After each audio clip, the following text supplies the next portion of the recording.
Сәлеметсіздер ме, балалар? Қазір қазақ тілі пәні.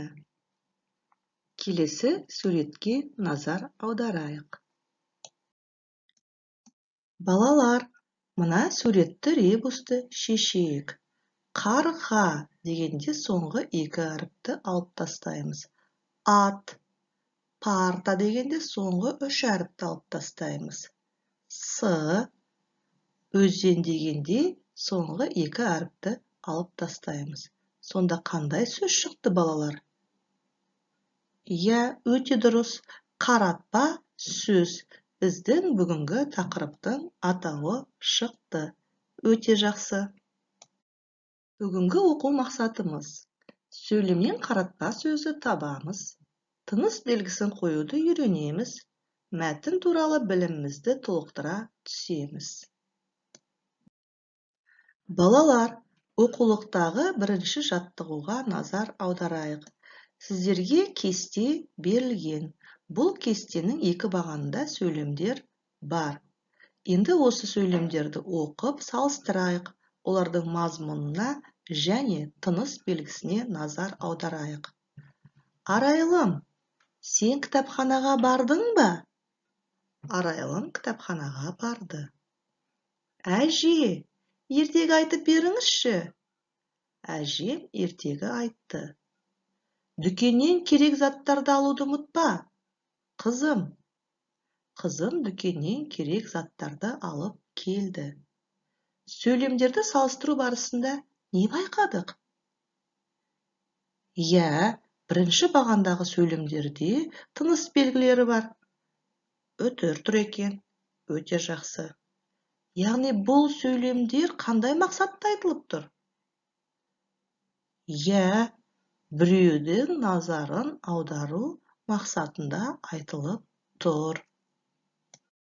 Иә, балалар, тілімізде біреудің назарын аудару үшін қолданылатын сөздер болады. Ондай сөздерді қаратпа сөздер дейді. Қаратпа сөздің негізгі тыныс белгілері үтір, леп белгісі. Бұлардың қойылуы қаратпа сөздің айтылу дауыс ырғағына байланысты болады.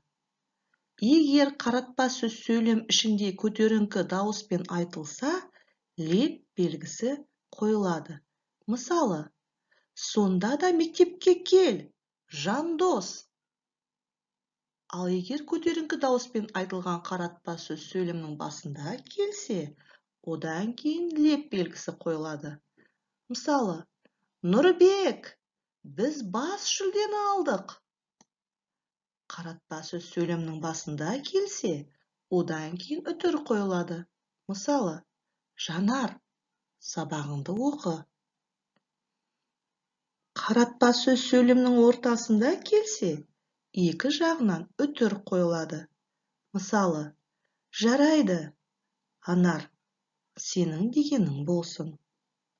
Ал егер қаратпа сөз сөйлемнің соңында келсе, алдынан үтір қойылады. Мысалы, сабақтан келдім, апа. Міне балалар, қаратпа сөздің тыныс белгілері осылай қойылады. Есте сақтайық.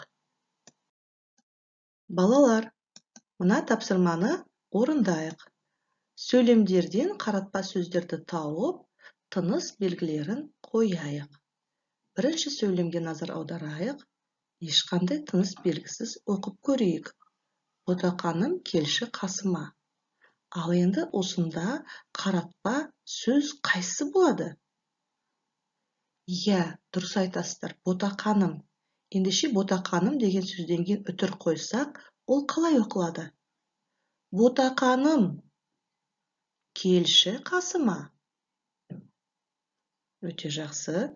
Келесі екінші сөйлемде қаратпа сөз қай жерде тұр? Иә, сөйлем соңында тұр. Ендеше осы апа деген сөздің алдына үтір қойсақ, сөйлем қалай оқылады? Көрейікші.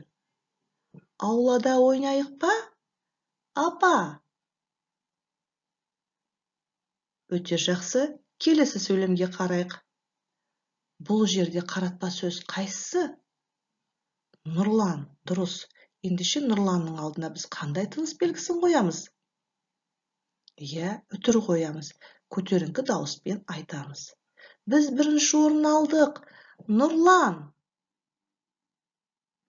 Жақсы, келесі сөйлемде қаратпа сөз Балжан. Ендеше сөйлемнің ортасында келсе, тыныс белгісі, яғни үтір қойылады. Ол осы сөздің, қаратпа сөздің екі жағынан қойылады екен. Оқып көрейік. Келісемін. Балжан. Сенің жауабың дұрыс. Ал соңғы сөйлемде қаратпа сөз жарас екен. Не қоямыз? Леп белгісін қоямыз. Жарас. Біздің сынып бірінші орын алды.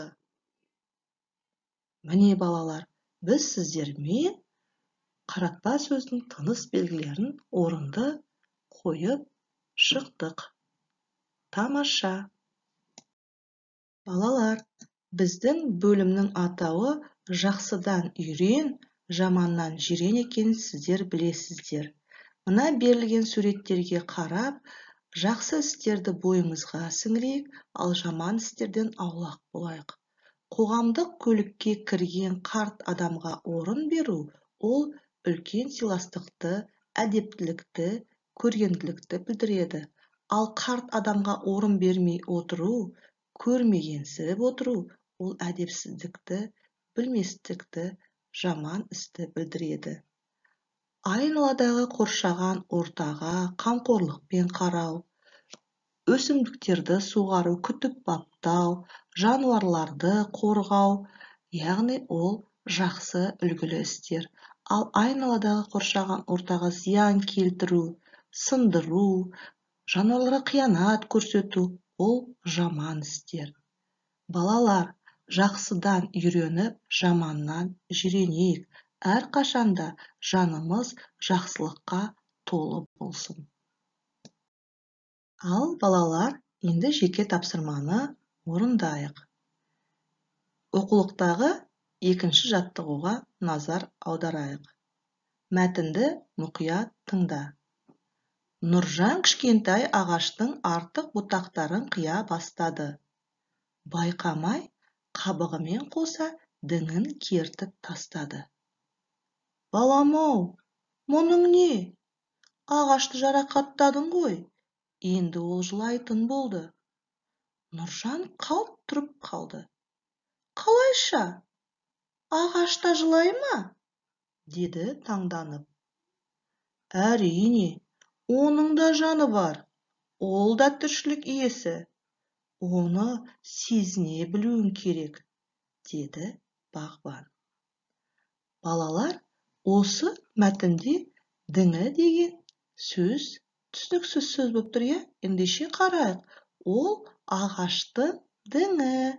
Ағаштың бұтақ тарайтын негізгі бөлігін дің деп айтады. Ал енді осы мәтінге қатысты тапсырмаларды орындаңыздар. Мәтін не туралы? Ендеше осы мәтінге ат қойыңыз. Мәтіндегі негізгі ойды білдіретін сөйлемді тауып оқыңыз. Оған өз ойыңызды білдіріңіз. Мәтін мазмұны бойынша жоспар құрап, және оны жазыңыз. Мәтіндегі қарамен жазылған сөзге назар аударыңыз. Бұл сөз не үшін қолданылып тұр деп ойлайсыз? Балалар, енді осы тапсырмаларды орындап, өз мұғалімдеріңізге жіберіп, кері байланыс алыңыздар. Сіздер бүгінгі сабақта сөйлемнен қаратпа сөздерді табуды үйрендіңіздер. Қаратпа сөздердің тыныс белгісін дұрыс қоюды да білдіңіздер. Бүгінгі сабақ түсінікті болды деп ойлаймын. Іске сәт, сау болыңыздар.